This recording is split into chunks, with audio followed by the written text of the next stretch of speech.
Hello girls and boys. Today I'm going to tell you another story from Daddy's Bedtime Bird books. And this one is called The Seagulls Move to Bluey Cove. Mr. and Mrs. Seagull really didn't know what to do. They loved their home, which was in a big harbour, for they enjoyed seeing the boats pass and hearing the different whistles. All kinds of boats passed, ferries boats, sailboats and old fishing boats, even great big boats that went across the ocean and little tugboats. The seagulls would fly overhead and then they would land on the top of the water. But they could never stay there very long, as the boats would come along and they would have to fly away. Of late, Mr. and Mrs. Seagull, although they still fond of their home as ever, became rather worried, for the little seagulls didn't seem able to get out of the way of the boats as quickly as the old seagulls could.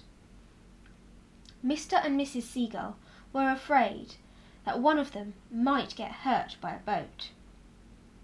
Of course, the little seagulls were quite certain that nothing like that would ever happen. But one day it did. They were playing tag on the surface of the water, and so interested in their game that they did not notice until too late that a great huge boat was coming along. The captain of the boat had blown the whistle to scare the seagulls away. They hadn't heard it at all. They were so busy playing, and it hit poor little Bluey Seagull. One of the others called up, "Oh, fly up quickly, Bluey!" for he was not badly hit.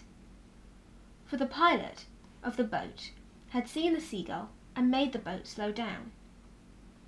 Bluey was frightened almost out of his wits, but with the encouragement of the other seagulls, he managed to fly off. When Mr. and Mrs. Seagull saw what had happened to Bluey, they were horrified and quickly flew off with him, and all the other little seagulls following. They flew as far away from the boats as they could, for, now that Bluey had been hit, they didn't think life in the harbour, where all the boats passed, was attractive. In fact, they decided they would never go back there again. They flew off so far that they reached a little cove at the basin of the harbour, and when Mr. Beagle saw it, he said, "This will be our new home." Mrs. Seagull said, "We will never leave this home until all the little seagulls are grown up, for then they will be safe and can play all they want without being afraid of getting hit by the big boats." So it was decided, and the cove was named Bluey Cove, because it had been on account of Bluey that they had moved there.